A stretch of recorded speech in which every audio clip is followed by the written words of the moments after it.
Hey everyone, this is Larry. Welcome back to Today I Feel Like. I am back in the building with Jacobi over here, the resident filmmaker in the house. Jacobi, what is going on with you, man? Man, everything is going on. Look like you Today froze up was a a little beautiful bit. day. I froze up. I'm feeling good over here. I look good on my end. Everything is beautiful, man. Today was a hectic day, but it was a great day. That's cool, man. That's cool. So tell me, you said that Is it running slow on you? We're going to talk about cameras a little bit more. We're going to talk about cell phones, though. We're going to talk about different types of phones, when you should upgrade, what are some of the considerations of upgrading, and whether or not you should go with iOS or with Android. And this is an interesting topic we've had in the past before, because last year you did not upgrade your phone, and you upgraded this year. Yes. But last year, last year I upgraded my phone. I think I've upgraded my phone actually for the last like 3-4 years in a row. But this year I didn't upgrade. And so let's kick off and say, let's first start off and just say what phones we have, and you can tell me why you what phone you upgraded from, and what phone you upgraded to, and why you upgraded. So let's just start off. What phone do you currently have? I have the iPhone 12 Pro. So I iPhone started 12 Pro. Off, and I had an iPhone X or 10 or yes. And I didn't get the Pro with the iPhone 10. So I had an iPhone 8 Max, or the large one. And so I adjusted. I said, I don't need a big phone. I just need quality and real estate. And it wasn't a big difference then. But that's when they started making the Pros and all that, and the camera accessories. I don't like taking pictures with my phone. Really? And so I only got the iPhone 10. So this time I said, well, yeah, I don't normally take a lot of pictures with my phone. I don't like it normally, not because of anything. It's just I don't like it. Yeah, I just don't like it. It's nothing like it's not like I compare my cell phone to my. You just see everybody taking pictures so much that I don't like taking random pictures. I need to be better to take pictures of my family and things of that nature, but I don't like it, so I don't do it. So it wasn't a need. But when I seen the iPhone 12 Pro with the wide and the narrow focal length, I said, let me give it a shot. And I'm going to try to take more photos, because I was going to start doing more multimedia and web stuff. So I need to take pictures in random situations and do more things like that. So now I got the 12 Pro. I didn't think I needed the 12 Pro Max. So that's why you didn't get the 12 Pro Max. That's why you went with the 12 Pro. Yeah. And you said you upgraded from the 8 Max, or 8 Plus, I guess they call it. Yeah. Is that correct? Just yes, but I went to the 10, from the 8 to the 10. Oh, from the 8 to the 10. Gotcha. Yeah, I had the 8 Plus, and then I went to the regular 10, because I didn't feel the need to get the 10 Pro Max and all that stuff, because I don't use the camera. Right. See, that is pretty much the opposite for me. I use my camera on my phone a lot.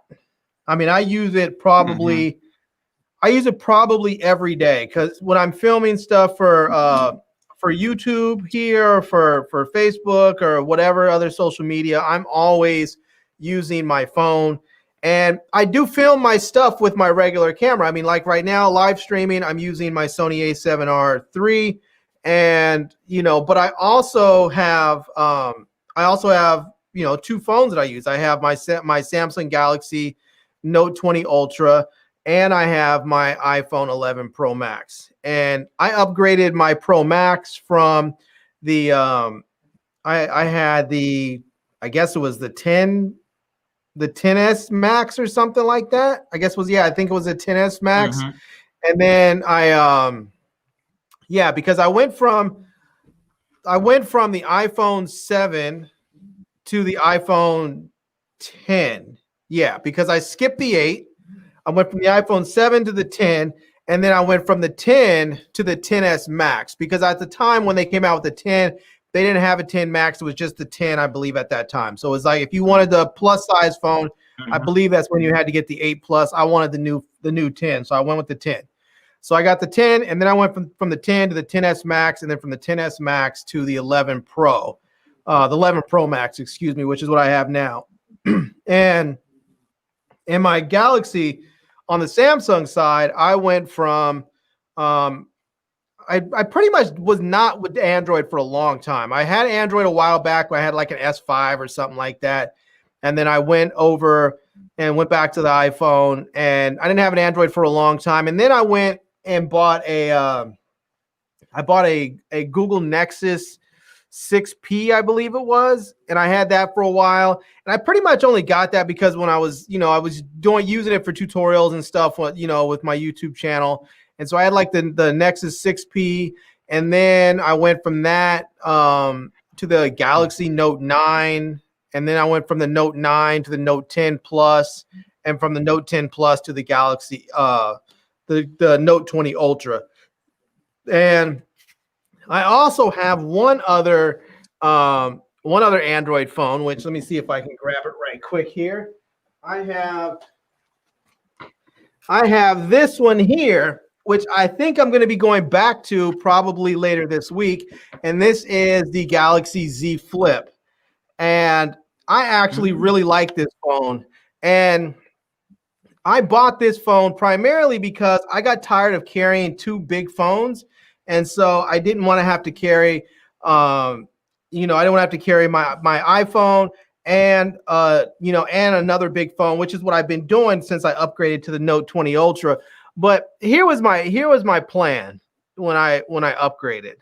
I bought the Note 20 Ultra because in the past, Apple and Samsung have both done the same thing, where they would put out the same phone in two different sizes, and then they would charge just a small variance in price. It would be like $100, $200 difference for the larger phone. So I assumed they were doing the same thing. My plan was I was going to buy the Note 20 Ultra. Well, actually, my original plan was I was going to buy the Note 20.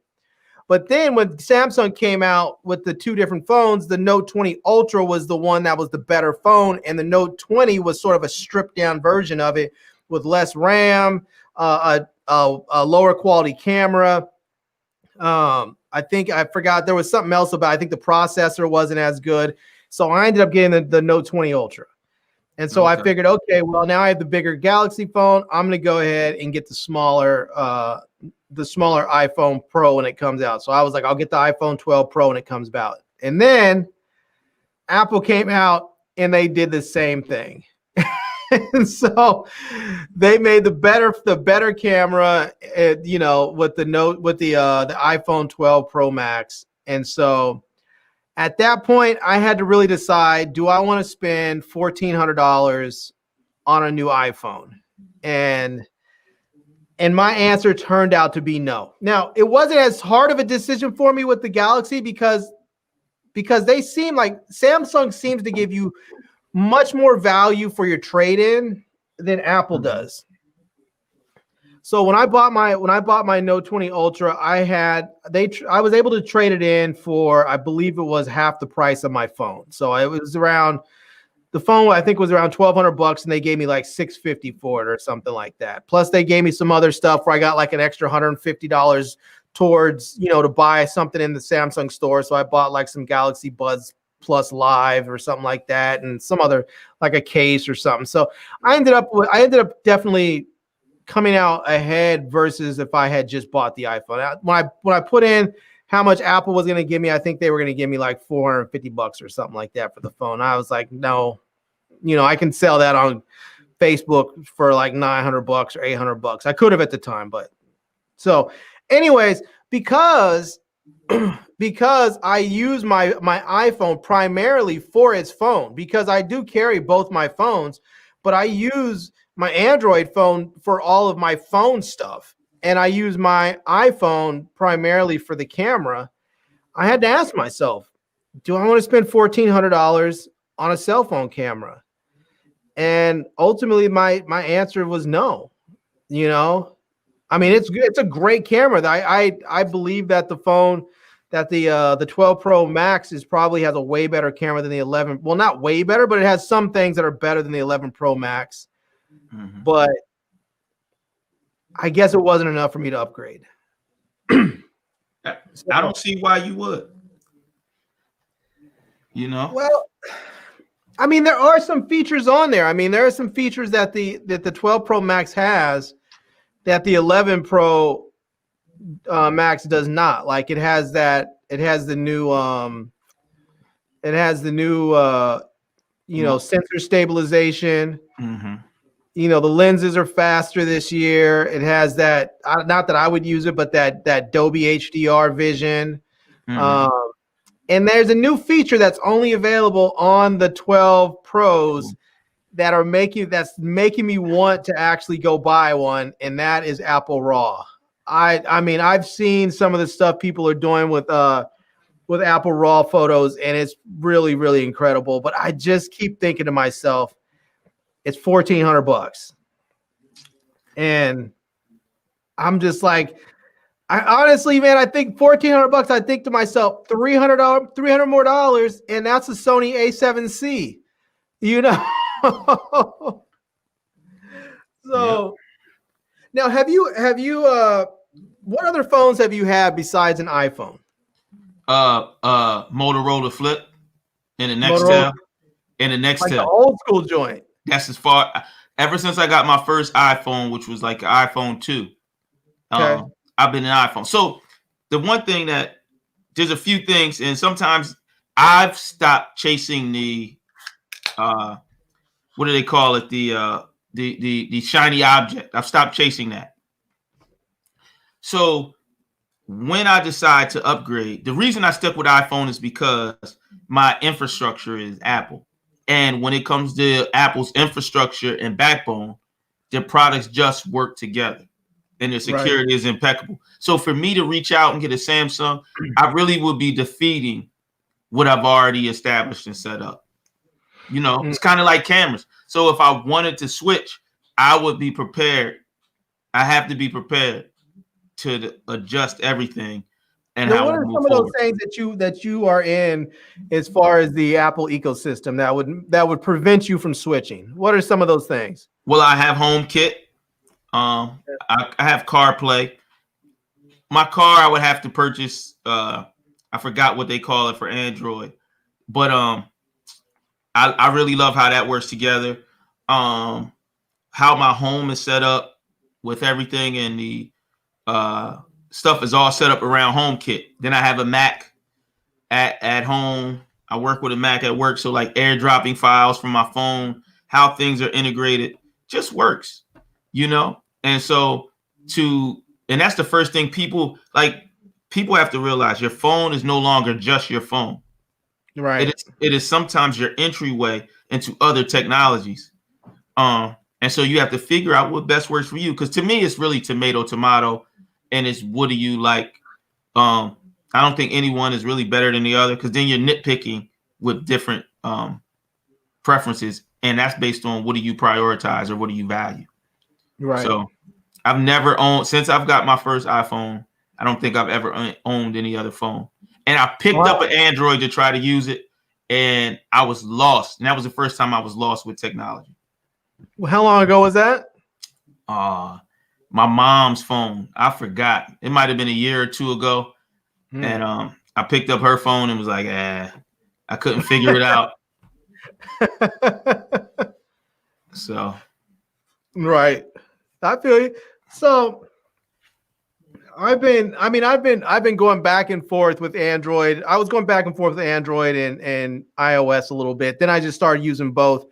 And I have to admit, man, there are certain things that I like about both, but I really do. I think as an operating system, I think I actually prefer Android because there are quite a few. Like, don't get me wrong. I think as far as the shine and the finish and the polish and the the ease of use for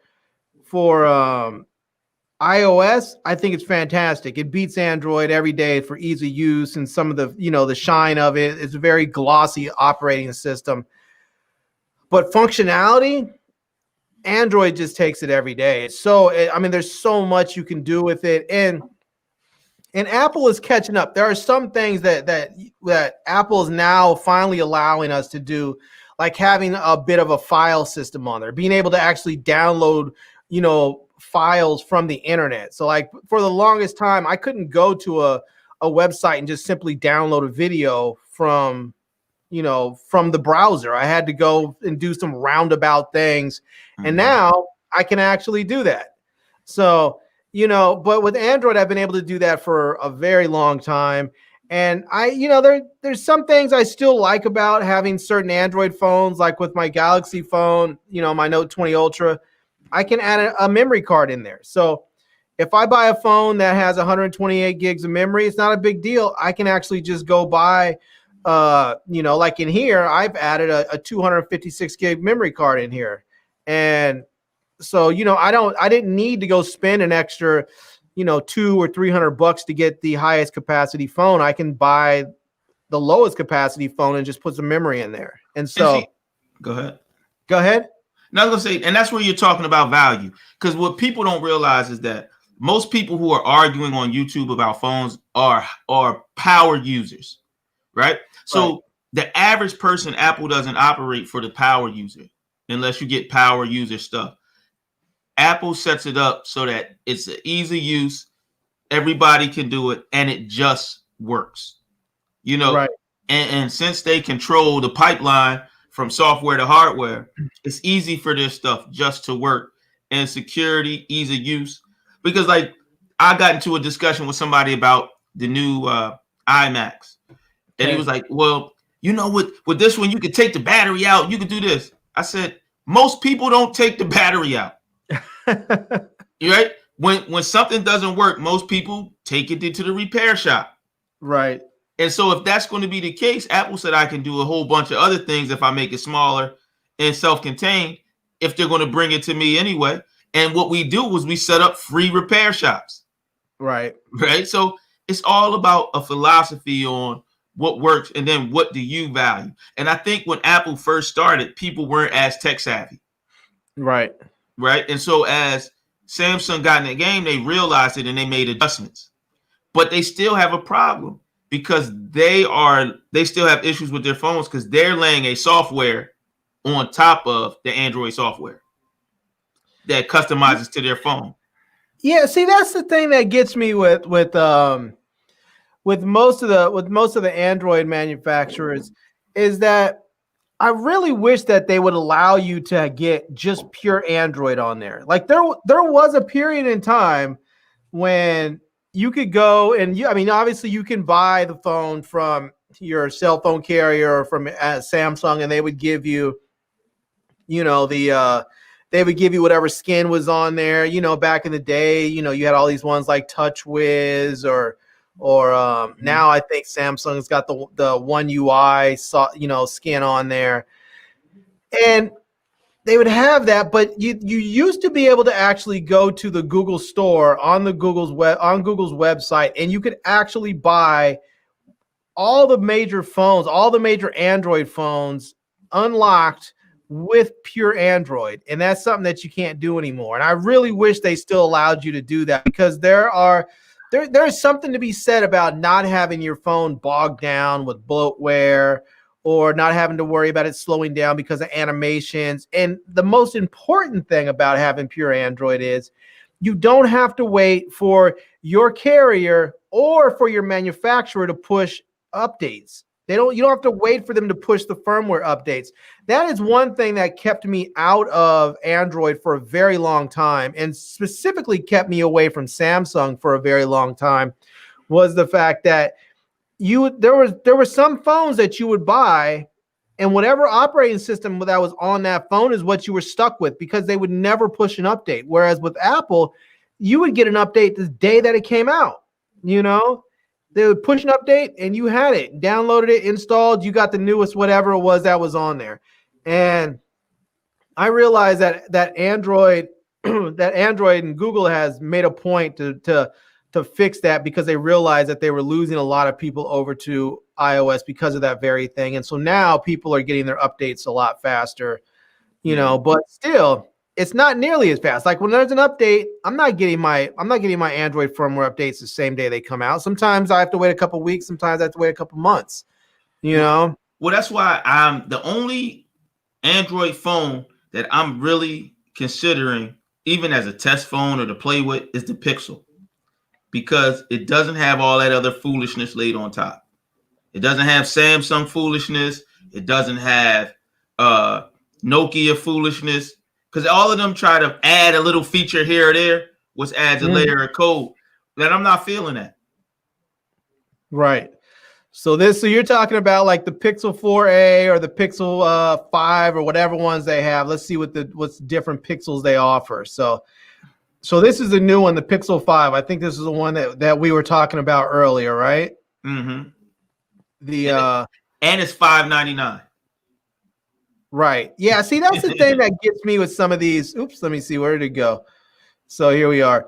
So, I mean, it's a nice looking phone, and well, here, this one's showing, it says $699 or $29 a month for 24 months. So $699 for their flagship phone.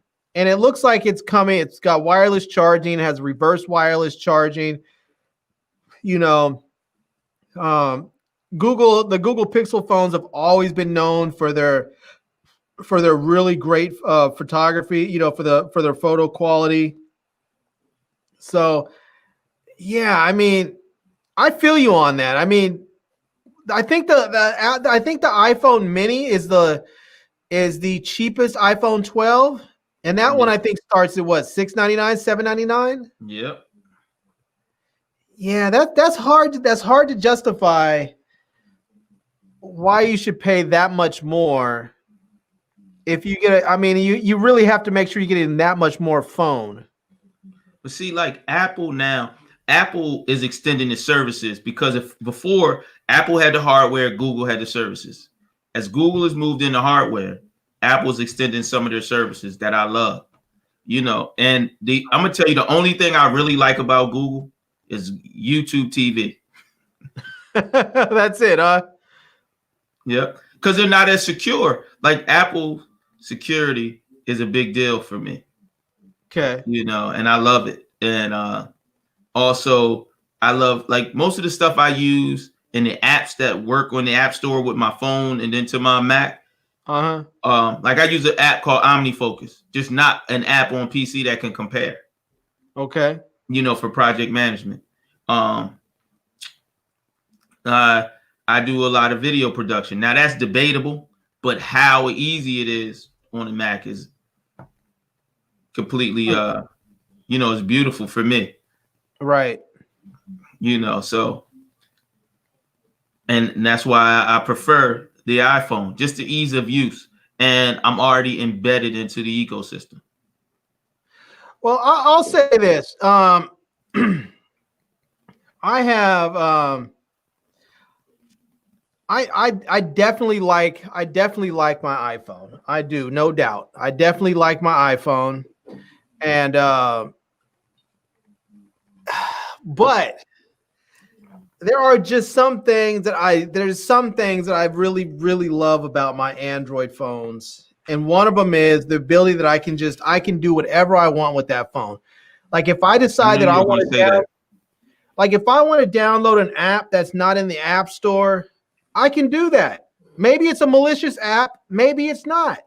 Maybe it's just like there are some apps, like let's just say, and I mean this is not for everybody, but let's say you want to download an adult app. They don't put adult apps in the Google Play Store or in the Apple, the iOS App Store. But there are adult apps out there that you can download.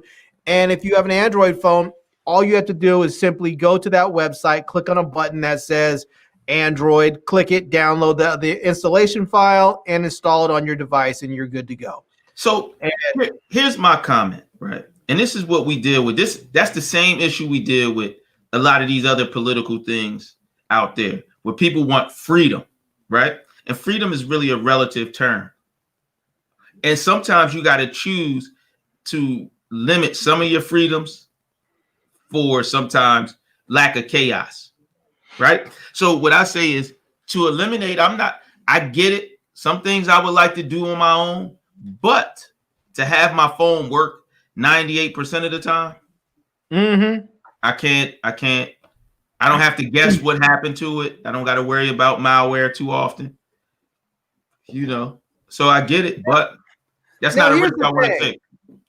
Android has become way more secure than it has ever been. Like I can say that I've had over my last three Android phones, last four actually, for my Note 9, 10 Plus, and my Note 20 Ultra, and my Z Flip. I haven't had any issues with malware or any viruses on my phones, nothing. Now, I don't know if that's because they're all Samsung phones, and Samsung has made a point to make sure their phones are secure. So I don't know if it's because it's a Samsung thing or it's an Android thing, but I haven't had any issues with it. And so I just don't. I'm not sure that argument is still valid. It definitely was for a number of years. When Android first came out, it was wide open. It was much easier to access than iOS. And, but I'm not sure that argument holds water anymore. And on top of that, a lot of people make the argument about, security through obscurity. I know people say that often when it comes to Macs, because there's so many more people out there that own Windows machines than Macs. But that same argument doesn't work with Android. I mean, with iOS, because there's so many people out there that have iPhones and iPads.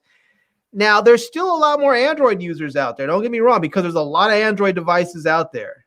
But there's a lot of people out there with iPhones. There's also a level of security when you talk about the systems that I'm talking about, right? So also the security for anything that's related to HomeKit. So people can't just crack into my home security system. You know what I'm saying? So it's more layers to it than just security of the phone getting viruses. It's also people being able to break into your phone.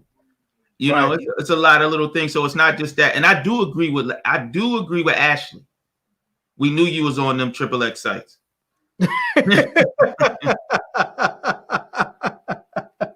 See, Ashley, I knew you were going to come for me eventually. I knew it.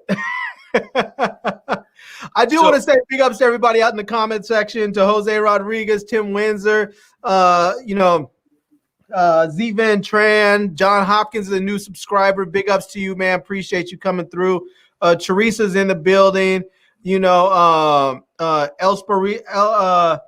Parcito, is in the house. So big up to everybody.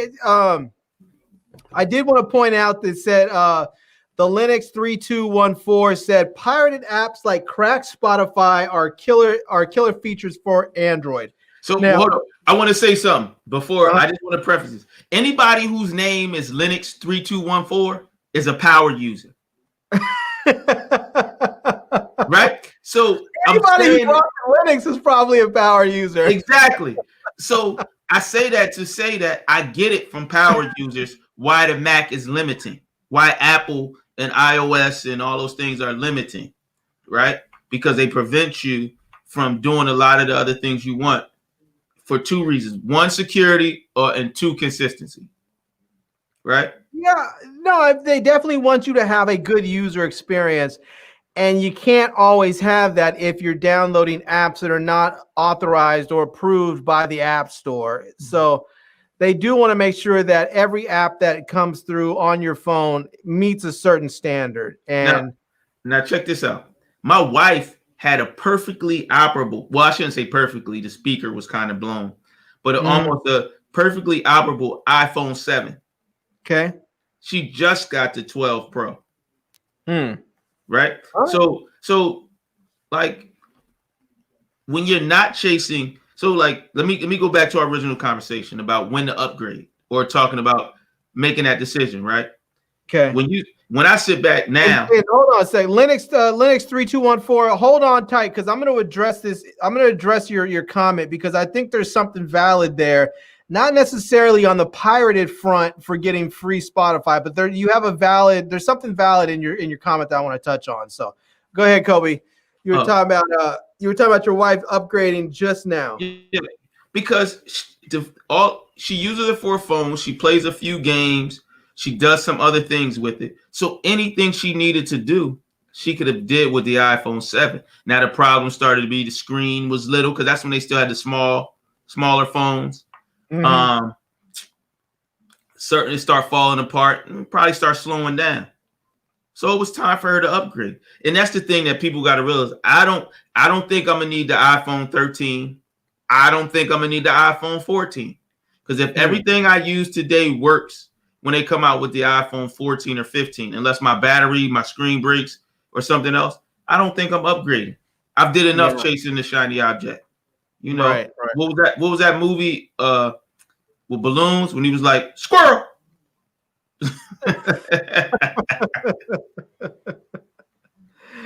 Oh man. Look at Teresa. Teresa got a virus. She did. She said, Teresa says, for sure, I downloaded one of those free apps, not from Google Play Store, and it gave me a virus. I was so peed off.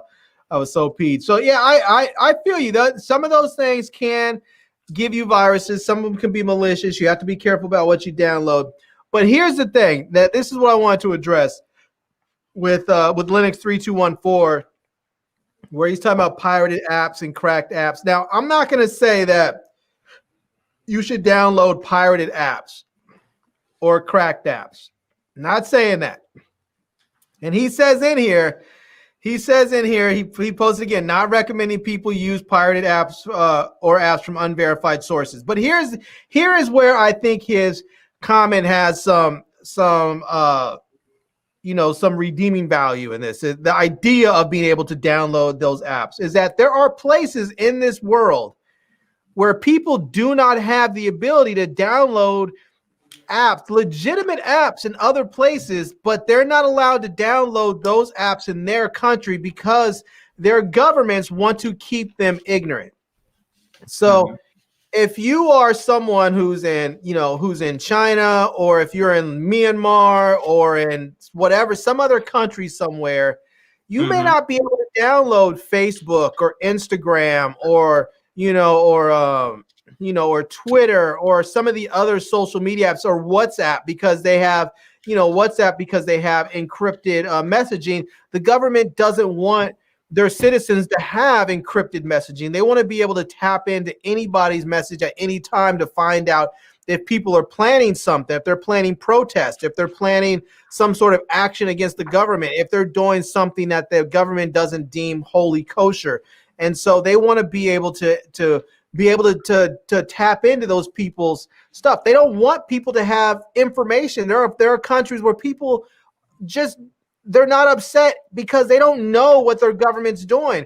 And we may talk about it here in the US. We may talk about all the horrible stuff and the horrible conditions in North Korea, but the North Koreans may not think anything about it. They might be thinking like, oh man, maybe our life is a little rough, but they're getting piped in through their government media, through their propaganda, through their state media, that North Korea is the most advanced country on the planet, and America has everything so much worse, and they'll create videos or show some of the worst stuff that they can possibly find about America and show that on a loop and make people think that America is this terrible downtrodden place, when in fact they just don't know any better. And if they're able to actually gain access to the apps that the government is preventing them from downloading through regular sources, then they start to get the truth. And that's why it's important that people can choose to download apps from other sources outside of just the standard app stores, just beyond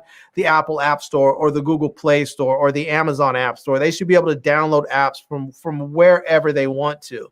I got you. When you talk about control, I don't agree, not because of the reason you said. I want my phone to work. I don't want some random stuff going on and then my phone doesn't work. You know what I'm saying? So like, I hear you. I don't disagree with the sentiment and I feel for them. But I also would like to say, ain't nobody got time for that. I need my phone to work. I need my phone. So here's the thing with Apple, though. Apple, of all the devices, is primed to have their phones be able to run apps from other sources and be safe, because Apple's apps are sandboxed. So if you have a phone that has, you know, some media app on there, it's not going to go and corrupt an app that runs, your mathematics tutorial. All your apps are sandboxed, and so it's not going to mess up your phone. And so if you download an app and for some reason it's screwing everything up, all you have to generally do is delete that one app, and you're good. Have you bricked the iPhone before? I have bricked an iPhone, but it wasn't because of a bad app. It was because of a corrupted backup. No, I bricked an iPhone. I downloaded, what was that crack that everybody was doing at a time?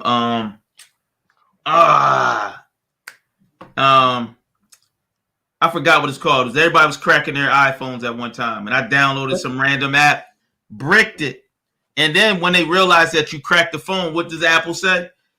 Ain't nobody got time for that. Ain't nobody got time for that. That was my last time experiment. So I get it. I get the reasoning, but I just don't think it as safe. Right. Teresa says, I just listen to what Larry recommends, that I know I'm safe. I will say this. When I recommend stuff, I don't just tell people to go out there and try something that I saw that's cool.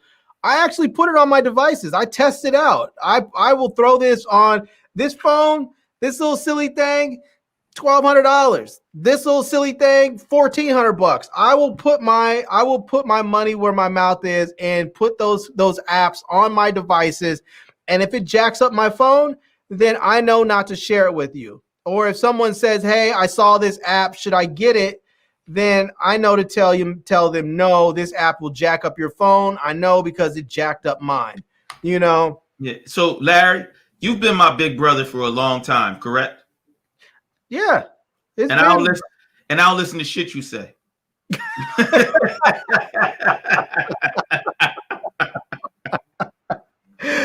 Oh, damn. It's been over 30 years. That's why you bricked your iPhone. Probably so. It's been like 30 years, right? It's something like that, yeah. It's been a long time. It's been a lot longer than it hasn't been. Put it like that. Damn, you're right about that. Yeah. I met you, I was probably 19. I wasn't even 20 yet. Yeah. Probably 19. Oh, wow. So as I talk about age myself. So so all I want to say is, when you're talking about what phone you're going to choose, think about everything that you may do with your phone, right? Because a lot of these people are Linux, because Linux be wild. Linux probably has a whole bunch of other stuff set up. He probably got his old stuff programmed and with automations and everything. Well, you know what, Jacobi, it's interesting because I think you were just about to speak on when someone should upgrade their phone, and Linux 3214 brings up an interesting point about keeping a phone for as long as possible. Some people don't want to upgrade their phone every year. Some people want to keep their phone for as long as possible, and you can't always do that because sometimes phones will stop being supported. That is one reason why a lot of people like iPhones more than they like Androids, because on average, I think that Android phones are only supported for like three iterations of the firmware update. So if you start off with, let's just say you start off on Android 7, by the time you get to Android 10, they're no longer going to support your phone, and often long before that. That's only fairly recent that these Android phones have started to really support it, because oftentimes you would get maybe one firmware update and that was it. You were out of there. Whereas with iOS I mean, no joke. My wife had an iPhone SE, the original one, and they were still pushing updates to that thing. I mean, it's just, I mean, it's amazing how long Apple will continue to push updates to phones before they finally say, and they give you good warning too. They'll say, we're no longer going to support this phone in the next, after the next firmware update or the 2 updates or whatever. And so you have an idea of how long you have. But if you get an iPhone, you can keep that thing for years. Yeah, and the other part about it too is that's the part I like. They control the software and the hardware. Google, you get an Android, it goes on a whole bunch of different hardware, so you never know how it's going to operate, and because it's not consistent. So but that's the part where I say you got to figure out what do you value. Once you figure out what you value, then it becomes, and you got to create your own framework. I needed to have this, this, and this. And this is most important. This is second. This is third. And so that's how I operate. And like now, I used to chase the shiny object. I hope I can keep this iPhone 12 Pro for about 4 years, maybe 5, until it does something that I feel like I need to have the other. Now here is my thought with people who have their when they're upgrading their phones. I know a lot of people. My wife is one of them. And I probably should have just bought her the better phone, but she said she didn't want anything that was any bigger or heavier. So I bought her an SE. I bought her an iPhone SE 2020 because that's pretty much all she wanted. Mm-hmm. And I tried to convince her to get an iPhone, 12 Pro Max. She said no. But here's the thing. I think that if you are someone who does not upgrade your phone often, if you're someone who doesn't upgrade your phone every year, maybe you only upgrade your phone every 2 to 3 or 4 years, you should be the prime candidate to get the very best phone. Like, you should get the top of the line phone, because you're going to have that phone for much longer. And the last thing you want to do is get a mediocre phone and then you're stuck with that phone for the next 2, 3, 4 years. You want to have the best thing, because the way technology works is they keep on improving everything. So you might say, okay, well, today my phone only allows me to shoot, 4K video. There's no RAW support for photos, any of that stuff. And right now it's only on the 12s. But next year or later this year, whenever, Apple might say, with this next firmware update, we're gonna roll out Apple RAW photos on everybody's phones, and we're gonna allow the Dolby HDR video on everybody's phones, because we want to be able to have wide adoption for it. So we want to make sure that people who are shooting Dolby HDR can get it on YouTube. And the only way to do that is to make sure that everybody's uploading their videos in HDR to YouTube. And so they may roll it out to everyone. Well, what happens is, if you have this old little piddly phone that you got, like a middle of the line phone, and you only got 64 gigs or 128 gigs of memory in there of, storage. Now all of a sudden you have Apple RAW photos and you have 4K HDR video, and now all of a sudden you shoot a couple videos, a couple photos, and your camera's giving you that message, your phone's giving you that message saying you don't have any storage. Delete something before you save something else. You know what my wife's gonna say when you say all of that? What? So, because she doesn't do that. And there's the same amount that we have that are doing all these fantastic things with multimedia is exactly the same amount that aren't. Yeah. I mean, yes. No, I feel you. There are people who use their phone as a phone, and they send text messages, they get on the internet, and that's it. They don't give a rip about content creation at all. And I get that. Now in about 15 to 20 years, and I hate to say this sounds funny, but as the generation that's about 50, maybe 60 and up start to move out of circulation, right? The newer kids in our generation will shift, and you'll see more content creators being worried about that kind of stuff. But right now we're stuck at this nexus where we have some that don't, like, even just people at my age that don't care about creating content. But you go down to 30, 35, right? Right. Everybody cares about photos and this and that, and they're videotaping it. Yo, as a content creator, right, Larry? Whoever thought that vertical video would be normal? You know what? Here's the thing. Vertical video is still not normal.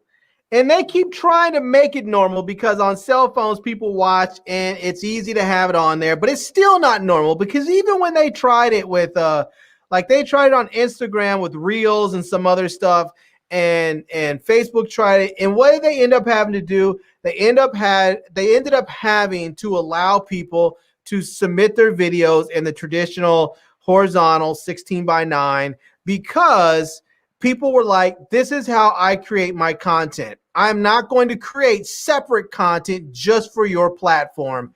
And so they realized they were missing out on stuff. Like for a long time, Instagram was only square.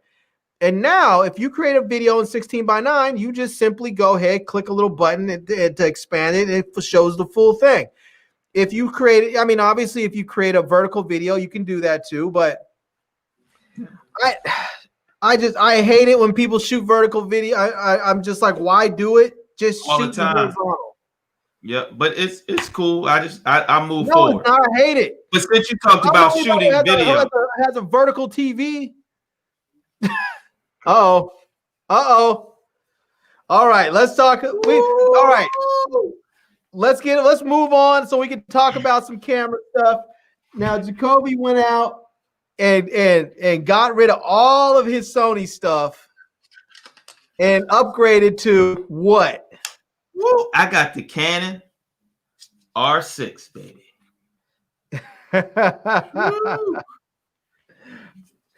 So what else did you get with it? Oh man, I got the Ceramic dual channel. This is the pro version too.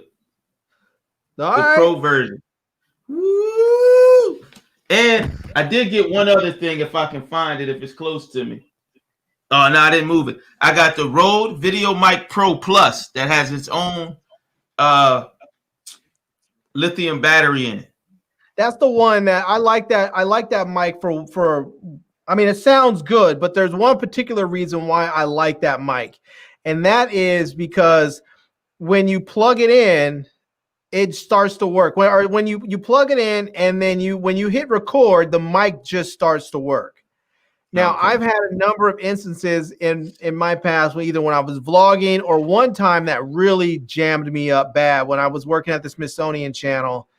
And I was very new to the job. I was nervous. I was out there interviewing these Tuskegee Airmen, these old guys. And I interviewed this one guy and I didn't have the mic on. And I had no audio. I mean, absolutely none. And it was messed up. Now, here's the thing. This is what was jacked up. I was recording my audio separately because back in the day, I was shooting with the Canon 5D. So I recorded my audio separately. I had a little shotgun mic on top. So I had audio, but I had trouble syncing it up. So basically I was able to sync it up enough to get a little bit of an intro in on him. And then I ran a whole lot of B-roll with him talking over it and it worked out. But that scared the bejesus out of me because I was like, I need to make sure this mic is turned on all the time. And so that's one thing I love about that mic that you got. Sorry, I didn't mean to go off on a tangent. No, that's fine. I like the fact that when you hit the record button, that microphone just works. Yeah, and what happened to me, what made me switch to Canon, is I'm switching my cinema camera from a FS5 to a Mark 1, FS5 Mark 1 to a C70. And what happened to me is I went out this weekend and shot. I shot for 2 hours. I got like 3 interviews. I came back on the card and the card nothing was on it and it was corrupted. Yikes. Wasted my whole weekend and I had to capture video from other people. But what was more important, I lost the interviews because of a corrupt card. I can't do that no more. I can't do that. And then the C70 looks like a DSLR, operates like a DSLR, and has all the features of a cinema camera. Right. And the way I shoot, well, I'm going to tell you, Larry is my big brother. And when I first started doing this shiny object, he'll tell you, I'm getting this. People like, well, just shoot. Just shoot. And so now that I'm shooting more, I'm figuring out my shooting style. And I'm eliminating friction from what it takes for me to go out and shoot. So that's why I switched to Canon. Because Sony, like in this day and age, is win-win, no matter what you pick. Right. And so, yeah, Larry don't want no smoke in the camera face off. But here you go. Here you go. But I really love Canon. I love the colors, the ease of use to get what you want out of the camera. And you can't lose right now with whatever you choose. But what works for me, and what I hope once I get it, what works for me exactly is that C70. Yeah, I think that's going to be a nice camera. The C70 is a cinema camera, like you mentioned. There is a lot to love about that camera. It is fantastic, and there are some things about it that are not perfect, you know. But I mean, as far as a cinema camera for an independent filmmaker, that camera is about as perfect as one could hope for, you know, right now. It is a beautiful, beautiful machine. And let me see if I can bring it up here so that people can see it. It's super cost effective. Like, one of the things that I like about it is that you record internally. It got great quality internally, and I don't need an extra monitor to get the most out of it. With the FS5, I needed an extra monitor. I needed this. I needed that. I needed to do this. And right here, I can record. I can expose neutrally. I can shoot. I don't need anything extra except maybe an external monitor, but not to record. Right. And it has pro audio on the body.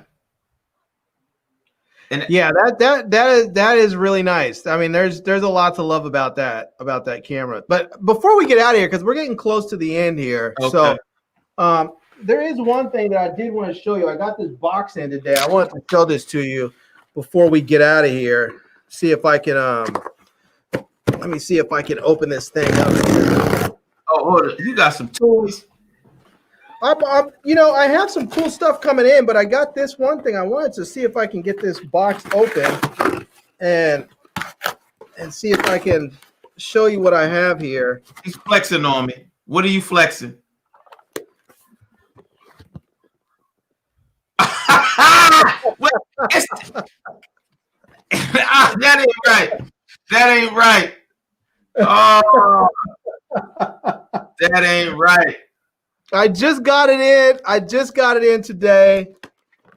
I got the Sony A7S III, and I had to get some new memory cards. I got the Pro Grade. I got the Pro Grade V90 cards. I got a 2-pack of these of the 128 gig cards. So yeah, I'm excited. I'm excited to try this out. Now it's funny because we talked a lot about this camera and whether or not this would have been the way to go for you, because you know it has a lot of the features of a cinema camera in it, except it's a mirrorless body, and there were some shortcomings with it that you were talking about that you didn't want to deal with, like not having NDs. You know, you were worried about having to rig it up every time, but for me, I think this camera is going to be exactly what I need in a lot of ways. It does have one very big shortcoming for me, and that is it only has a 12 megapixel sensor. Now, in one way, that's fantastic because it gives me really excellent low light performance. On the downside, it doesn't let me do certain things. Like I can't go into APS-C mode. And if I do, I have to use like a clear image zoom or some little hack to get around it so that I can actually use it. But for the most part, it's going to give me everything that I need. And I think for, you know, at least until they come out with another camera that I really want. Like I think what I'm going to do is continue to shoot with this and my A7R III until they come out with like the A7R5 or something. Or if they come out with the A7 IV and the A7 IV is like either like a 30 something megapixel sensor or 42 or something like that, then I'll buy it. If they come out with the A7R5 and it has a flip screen, then I'll buy that, and then I'll be set. I'll be golden. I'll just have one camera for photo, one camera for video, and I'll be good. So you ain't shit, Larry. So I love the A7 III, but it doesn't have those NDs and the Pro Audio. And Pro Audio isn't as big a deal as it used to be. But you still got to if you want the best picture out of that, you still have to rig it up externally with an external monitor. And that creates a whole bunch of other stuff. So I don't know. There are definitely some things that if you wanted to have a traditional traditional cinema camera type setup, you would have to do some rigging with this camera, no doubt. So, but because of the way that I shoot here at home for YouTube and when I'm out and about, I think I'm not going to really need that. One of the things that I really wanted to have a camera like this for is that I wanted a camera that had better image stabilization than what my current Sony cameras offer. Because for the most part, I don't take my cameras outside the house anymore. They stay in the house on tripods because the image stabilization is just terrible. Now it's fine for photos. Don't get me wrong. For photos, the image stabilization is just fine. But with the stabilization of the body, the sensor and the lens together, it's fantastic for photos. For video, it's terrible. And so this A7S III fixes that problem in a lot of ways. And so I'll be able to actually take it out of the house and use it. And now my only debate with this is do I continue to use my 16-35 or do I get the 12-24? I think your 16-35 is nice. It is nice. I like it. And I've used it somewhat. It's heavy. It's a little bit heavy. And my only concern is that shooting it at 16 is great, but if I have to turn on the active stabilization, then it crops in a little bit. It only crops in like 10%. So I'm talking about it moves from like a 18, from like a 16 to maybe like a like an 18 or something like that. Okay. So it's not too much. So I just got the camera, just this like right before we went on, and the FedEx man delivered it. I haven't even taken it out of the box. As you see, I just unpackaged it. So I'm gonna go ahead and throw some lenses on it, try it out, see what I think about it, and go from there. Let's make it happen. Hold up, I got to show you this before we go off because I know you're gonna love this. Because when I opened it, I didn't expect it. Right? Okay.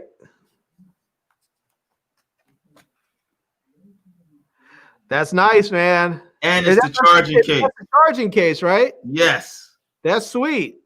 Now that has it. So the charging case has a rechargeable battery in there. Yes. So you can take that anywhere. That's sweet. That is that's cool. I like that a lot. And it's classy. Like to me, that's classy. It's a protective case and it charges them. Yeah, that's nice. For those of you that don't know, what's really cool about that Saramonic Blink 500 system is with the two it has two transmitters and one receiver. So you can mic up two people at the same time, and so if you're doing a 2-person interview, or even if you're just interviewing a person but you're also going to be on camera, you both can be mic'd up and have the audio going into your camera.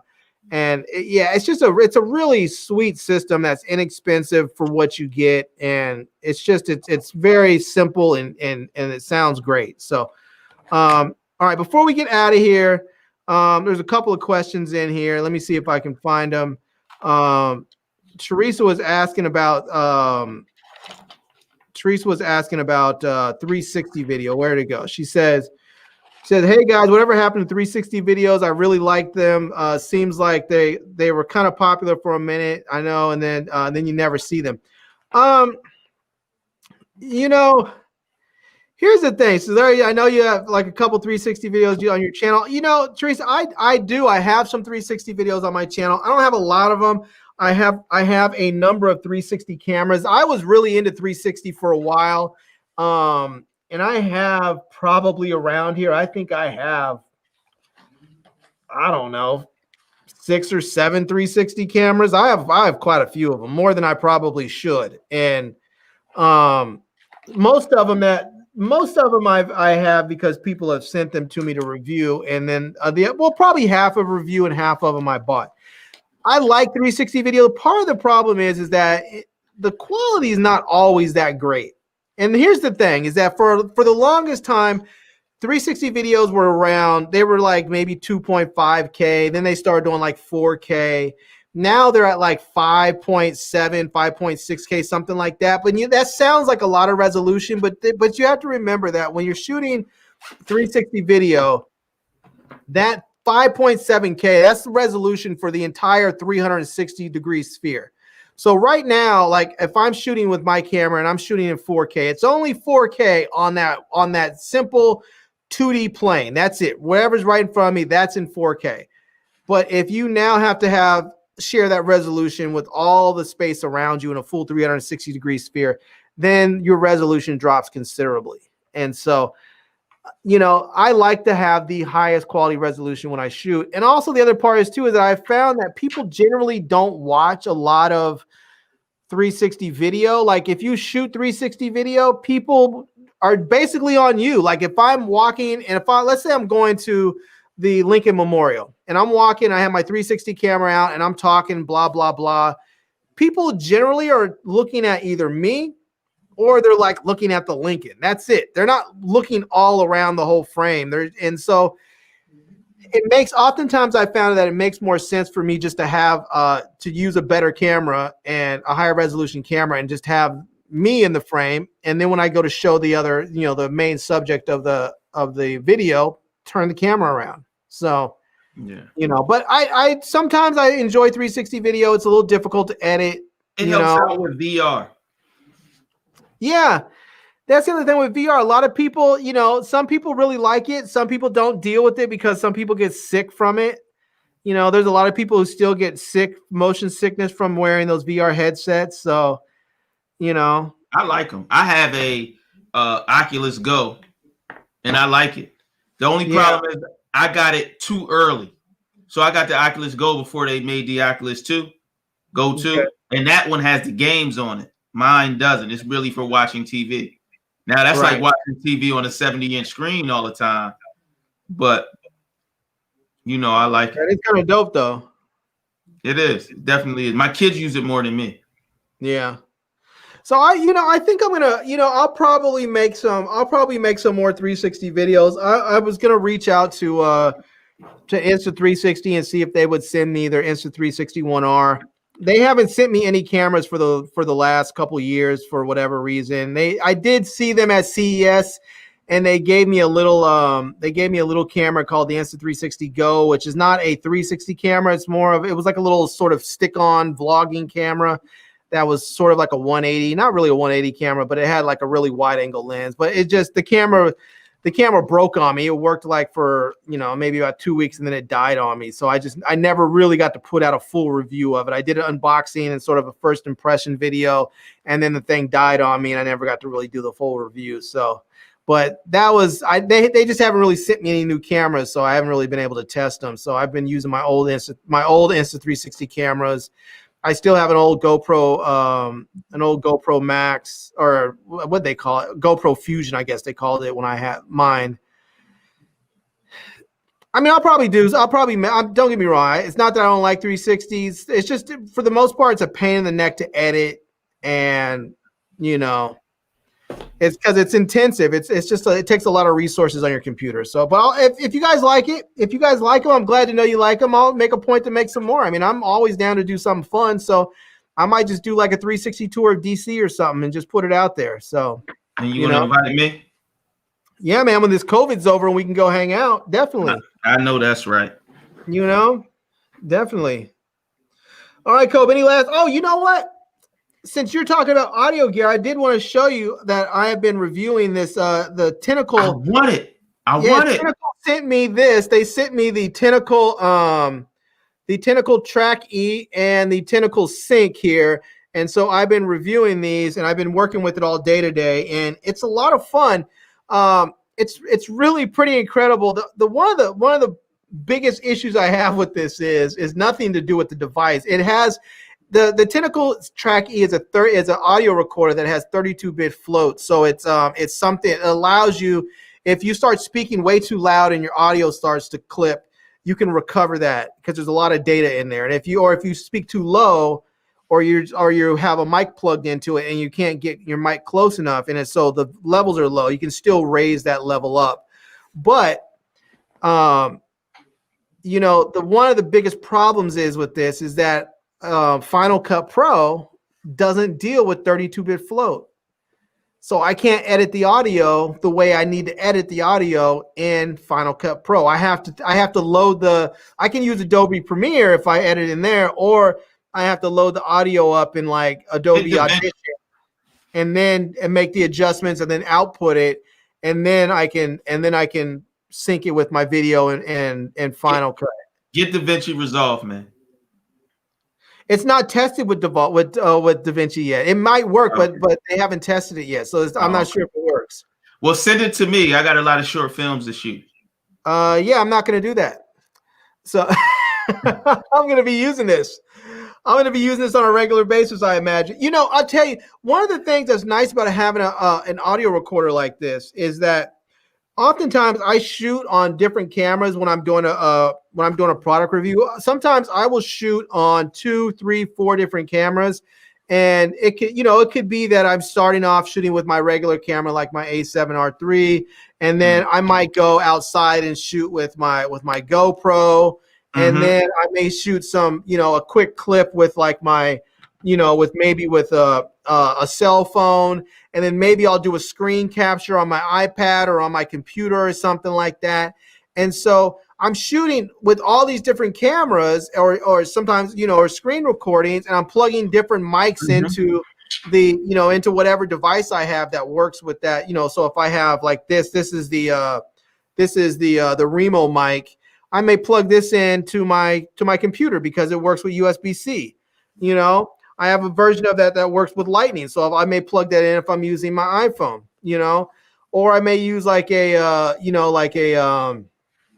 Godox little mini shotgun mic or a Rode video mic or something with my GoPro. So I have all these different mics that are coming in, or my Saramonic Blink 500, I may plug in the wireless there. So I have all these different mics. So it's nice to be able to have an audio recorder if I know I'm going to be shooting with like 4 or 5 different sources. I can record with this, and I'll have the same sound signature across all of those devices, because all I will do is simply sync everything up with the recording from the audio recorder. So, and does it allow you to set time code with the other devices too? It does, if you can plug in. So for instance, if I plug in like the Tentacle Sync device, I would plug into the mic port of like my GoPro or my A7R III or whatever, and then it injects time code into one of the audio tracks. So basically, what you have is one channel that is so you guys are so technical. So one of the channels will give you time code. The other one will give you just scratch audio, and so. Oh, let's give Teresa some love. Let's tell her to give us one question before we go. Yeah, Teresa, if you have anything for us, let us go. Something we can make it technical and non-technical, however you want it. We can make it non-headache inducing, or we can make it, or we can give you a migraine. You choose. So, and then we're gonna dip on out of here, and she gets one question. She said, "I would get a migraine and try to deal with all that stuff." Yo, this is relaxation for us. This is relaxation for us. So, you see this, Larry? That's that skull shaver. Is that the skull shaver? How did it work for you? Oh man, look at me. It's fast, right? Yeah. Hold up. Look at this. Look at this. My superstar. Come here. Don't be shy. Don't be shy. Oh man. All right, y'all. It's been real. I'm gonna go do some editing, and I'm gonna set this to the side for the moment because I'm gonna come back to that later once I get my editing done, and I'm gonna pop some memory cards in there and pop a lens on there, and try and figure out what are the best settings for it, and then have some fun with it. So, But thank you everyone for showing up. Jacobi, thank you for coming through. We are probably going to do this again. I don't know when. Maybe next week, maybe after the new year. We're going to try and figure out. We're sort of hashing out the details about how we want to do a show together. If we do a show together, I think I feel like we might do this. We just need to figure out how we're going to do it. So what we're going to talk about. But thanks everyone for showing up. We appreciate it. We will probably have a shoot off, Jacobi and I. We may have to come through with some photos and videos and let everyone judge who did the better job. And it'll be easy because if you don't choose me, you'll just get booted. So no.